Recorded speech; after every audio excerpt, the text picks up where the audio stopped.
ഇത് സുനൻ അബി ദാവൂദ് 4306 4306. ഓക്കെ, കേട്ടോ? Okay okay പറയൂ. ഗൂഗിൾ എന്തെങ്കിലും ചെയ്യണമെങ്കിൽ ചെയ്യാം. ലൈക്ക് ആ ആ ആ ആ ഹദീസ് ഒന്ന് കിട്ടാൻ സുനൻ അബി ദാവൂദ് 4306. ഓക്കെ പറഞ്ഞു. സുന.com കിട്ടിയോ? ഇല്ല, താങ്കൾ പറഞ്ഞോ, ഞാൻ സെർച്ച് ചെയ്യുന്നില്ല. അല്ല, അങ്ങനെയല്ല, നമുക്ക് ബെറ്റർ ആയിരിക്കും അത്, കുറച്ചുകൂടി എൻഗേജിങ് ആയിട്ട് നിങ്ങൾ പോവാണെങ്കിൽ. പറഞ്ഞു ഷാദ് പറഞ്ഞു. ഞാൻ സ്ക്രീൻ ഷെയർ ചെയ്യാം. ഞാൻ സ്ക്രീൻ ഷെയർ ചെയ്യാം. Okay, Pranav, basically hadith എങ്ങനെയാണ് വരുന്നത്? നബി സല്ലല്ലാഹു അലൈഹി വസല്ലം said, the Prophet sallallahu alaihi wasallam said, some of my people who will descend onto a low laying ground, they will call al-Basra. al-Basra എന്ന് വിളിക്കുന്ന ഒരു സ്ഥലത്തിന്റെ ഒരു താഴ്ന്ന പ്രദേശം, ഓക്കെ, സീ ലെവലിനോട് അടുത്തിട്ടുള്ള താഴ്ന്ന പ്രദേശത്തേക്ക് എന്റെ ചില ആളുകൾ എന്ത് ചെയ്യും, അങ്ങോട്ട് പോകും. ഓക്കെ, എന്നിട്ട് പറയുന്നത് beside a river called Tigris river. Tigris റിവറിന്റെ അടുത്തായിരിക്കും ഈ സ്ഥലം. Over which there will be a bridge, അതിന്റെ മുകളിൽ ഒരു ബ്രിഡ്ജ് ഉണ്ടാവും. Its people will be numerous, അതിൽ ഒരുപാട് ആളുകൾ ഉണ്ടാവും. And it will be one of the capital cities of Muslims, മുസ്ലിങ്ങളുടെ ഒരു ക്യാപിറ്റൽ സിറ്റി ആയി ഇത് മാറും. At the end of times the descendants of Qantura, ഒരു വിഭാഗം ആളുകൾ, ഓക്കെ, കന്തൂറ എന്ന് പറയുന്ന ഒരാളുടെ ഡിസെൻഡൻസ് ആയിട്ടുള്ള ആളുകൾ will come with broad faces and small eyes descending on the bank of the river.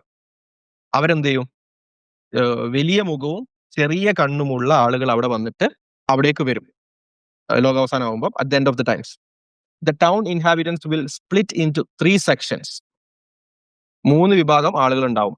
One which will follow the cattle into the desert and perish, another which will security for themselves and perish, and while the third will put their children on their back and fight the invaders. ചില ആളുകൾ മരുഭൂമിയിലേക്ക് രക്ഷപ്പെടും, അവരവിടെ വെച്ചിട്ട് ഇല്ലാണ്ടാകും. വേറെ ചില ആളുകൾ conquer ചെയ്യാൻ വരുന്ന ആളുകളുടെ അടുത്ത് പോയിട്ട് അഭയം തേടും, പക്ഷെ അവരും കൊല്ലപ്പെടും. പിന്നെ മൂന്നാമത്തെ വിഭാഗം ആളുകൾ എന്ത് ചെയ്യും, അവർ ശക്തമായി അവർക്കെതിരെ പോരാടും, എന്നിട്ട് അവർ രക്തസാക്ഷികളായി മരിക്കും. ഇതാണ് ബേസിക്കലി പറഞ്ഞിട്ടുള്ളത്. ഓക്കെ, ഈ സംഭവം നമ്മൾ എക്സാക്ട്ലി നമുക്ക് നോക്കാം. ഇതിൽ ഒന്നാമത്തെ കാര്യം പറയുന്നത് എന്താ, പുതിയൊരു സിറ്റി ക്രിയേറ്റ് ചെയ്യപ്പെടും. പുതിയൊരു സിറ്റി ക്രിയേറ്റ് ചെയ്യപ്പെട്ടിട്ടുണ്ട്. ടൈഗ്രീസ് റിവറിന്റെ അടുത്താണ്. ബാഗ്ദാദ് ആണ് സിറ്റി. ഇത് എന്തായിരിക്കും, ലോ ലേയിങ് ഗ്രൗണ്ട് ആണ്, അതായത് സീ ലെവലിലോട്ടുള്ള താഴ്ന്ന പ്രദേശമാണ്. അവിടെ ഈ പറയുന്ന ടൈഗ്രീസ് എന്ന് പറയുന്ന റിവറിന്റെ അടുത്ത് വെച്ചിട്ടാണ് ഇത് സംഭവിക്കുന്നത്. അവിടെ പുതുതായിട്ട് സിറ്റി ഉണ്ടാവും. ഈ സിറ്റി മുസ്ലിങ്ങളുടെ ക്യാപിറ്റൽ സിറ്റി ആവും. അതും അതേപോലെ സംഭവിച്ചിട്ടുണ്ട്. ബാഗ്ദാദ് മുസ്ലിങ്ങളുടെ ക്യാപിറ്റൽ സിറ്റി ആയിരുന്നു. This will be called al Basra by the people. അവിടെ ബാബുൽ ബസ്ര എന്ന് പറയുന്ന ഒരു ബാഗ്ദാദിന്റെ ഒരു ഗേറ്റ് ആയിട്ടുണ്ടായിരുന്നു. ആ ഗേറ്റിന്റെ അടിസ്ഥാനത്തിൽ അവിടെയുള്ള ആളുകളെ പീപ്പിൾ ഓഫ് ബസ്ര എന്ന് വിളിച്ചിട്ടുണ്ടായിരുന്നു. അവിടെ ഒരു പുതിയ സിറ്റി ഉണ്ടാവുന്നു. ആ സിറ്റി ഉണ്ടാവുന്ന സ്ഥലം കറക്റ്റ് ലൊക്കേറ്റ് ചെയ്തു. അത് ക്യാപിറ്റൽ സിറ്റി ആണെന്നുള്ളത് ലൊക്കേറ്റ് ചെയ്തു.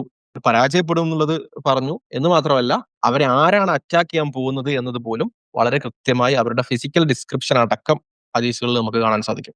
ഹലോ, ഓക്കെ, പ്രോഫസി എന്താണ്, ടൂ മച്ച് ഡീറ്റെയിൽഡ് ആണ്. Okay, the prophecy is meant to be a prophecy. Prophecy നടക്കും എന്ന് പറഞ്ഞ്, ഭാവിയിൽ നടക്കും എന്ന് പറഞ്ഞിട്ട് പറയുന്ന ഒരു കാര്യമാണ്. അത് അതേപോലെ നടന്നിട്ടുണ്ട് എന്നുള്ളതാണ്. ആൾസോ ഈ പ്രോഫസി റെക്കോർഡ് ചെയ്യപ്പെട്ടത് എന്താണെങ്കിലും ഇവന്റ് നടക്കുന്നതിന് വർഷങ്ങൾക്ക് മുമ്പ്, അതായത് 100, 200, 300, 400 വർഷങ്ങൾക്ക് മുമ്പാണ് ഈ സംഭവം നടക്കുന്നതിന്റെ 100, 400, 500 വർഷങ്ങൾക്ക് മുമ്പേ ഈ പ്രോഫസർ റെക്കോർഡ് ചെയ്യപ്പെട്ടിട്ടുണ്ട് എന്നുള്ളത് നമുക്ക് 100% ഷുവർ ആണ്. പറഞ്ഞോളൂ. പറയാനില്ലെന്ന് വെച്ചാൽ ലൈക്ക് എന്താണത്, അക്സെപ്റ്റ് ചെയ്യാനോ എങ്ങനെയാണ് എനിക്ക് മനസ്സിലാവുന്നില്ല. അല്ല, ഈ ഷാനു പറഞ്ഞ കാര്യം സത്യമാണെന്ന് എങ്ങനെ വിശ്വസിക്കാം? എന്ത് സത്യമാണെന്ന്, ഈ അങ്ങനെ ഒരു ഹദീസ് ഉണ്ട് എന്നുള്ളത് സത്യമാണെന്നാണോ, ഇവന്റ് നടന്നു എന്നുള്ളത് സത്യമാണെന്നാണോ? ഈ ഇവന്റ് നടന്നത് ഹിസ്റ്റോറിക്കലി റെക്കോർഡ് ചെയ്തിട്ടുള്ള കാര്യമാണ്. 1256 ഗംഗീസ് മറ്റേ മോംഗൾ ഇൻവേഷൻ ആണത്. മോംഗൾ ഇൻവേഷൻ ഓഫ് ബാഗ്ദാദ് എന്ന് ചുമ്മാ അടിച്ചു നോക്കിയാല് സീജ് ഓഫ് ബാഗ്ദാദ് എന്ന് പറഞ്ഞിട്ട് നിങ്ങൾക്ക് വിക്കിപീഡിയയിൽ ആ പേജ് കിട്ടും. അതില് മോംഗൾ എംപയറിനെ വെറുതെ ഒന്ന് ടൈപ്പ് ചെയ്ത് നോക്കിയാൽ നിങ്ങൾക്ക് അതിൽ മോംഗൾസിന്റെ പിക്ചർ കിട്ടും, describing the faces and all. Like നിങ്ങൾ പോസിബിൾ ഒബ്ജക്ഷൻസ് വരും. ഇപ്പൊ നിങ്ങളൊന്ന് പറഞ്ഞു ഇത് നടന്നിട്ടുണ്ട് അങ്ങനെയാണെന്നുള്ളത്. ഇപ്പൊ ഞാൻ പറഞ്ഞില്ല, സീജ് ഓഫ് ബാഗ്ദാദ് എന്ന് അടിച്ചാൽ മതി, വിക്കിപീഡിയയിൽ നിങ്ങൾക്ക് അതിന്റെ ഡീറ്റെയിൽസ് കിട്ടും. ഇതൊരു എന്താണ്, ഒരു വലിയൊരു ഇൻസിഡന്റ് ആണ്. ലൈക്ക് ഇന്ത്യക്ക് സ്വാതന്ത്ര്യം കിട്ടിയെന്നൊക്കെ പറയുന്ന പോലെ വലിയൊരു ഇൻസിഡന്റ് ആണ്. നോട്ട് ചെറിയ എന്തോ മിറാക്കിൾ ഇൻസിഡന്റ് ഒന്നും അല്ല. ലൈക്ക് ഏതെങ്കിലും ഒരു എന്താ പറയാ അങ്ങനത്തെ ഒരു ഇൻസിഡന്റ് അല്ല. It's a big incident. Like ഒരു കോൺഗ്രസ് നടക്കുകയാണ്.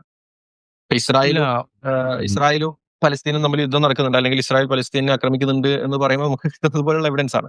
It's very evidence. അല്ലെങ്കിൽ ഹിറ്റ്ലർ കൊന്നു എന്ന് പറയുന്നത് പോലെ കിട്ടുന്ന എവിഡൻസ് ആണ്. പിന്നെ അതിനേക്കാൾ സ്ട്രോങ് ആയിട്ടുള്ള എവിഡൻസ് ആണ്. സീജ് ബഗ്ദാദ് നടന്നുള്ളത് കോൺഫ്ലിക്റ്റ് ഇല്ലാത്ത വിഷയമാണ്, ചരിത്ര സംഭവമാണ്. അല്ലെങ്കിൽ ചാറ്റ് ജി പി ടി എടുത്ത് ചോദിച്ചാലും മതി.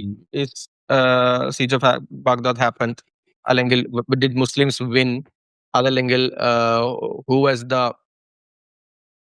ഹൂ കോങ്കേർഡ്, ലൈക്ക് ആരാണ് ഈ സീജ് നടത്തിയത് എന്ന് വെച്ചാൽ മതി. അവരുടെ physical description, broad eyes and small eyes എന്നുള്ളത് എത്രത്തോളം അക്യുറേറ്റ് ആണെന്ന് ചോദിച്ചാൽ മതി. ചാറ്റ് ജി പി ടിയോട് അതല്ലെങ്കിൽ ഏതെങ്കിലും എയോട് ചോദിച്ചാൽ നമുക്ക് കിട്ടും. Would be that simple.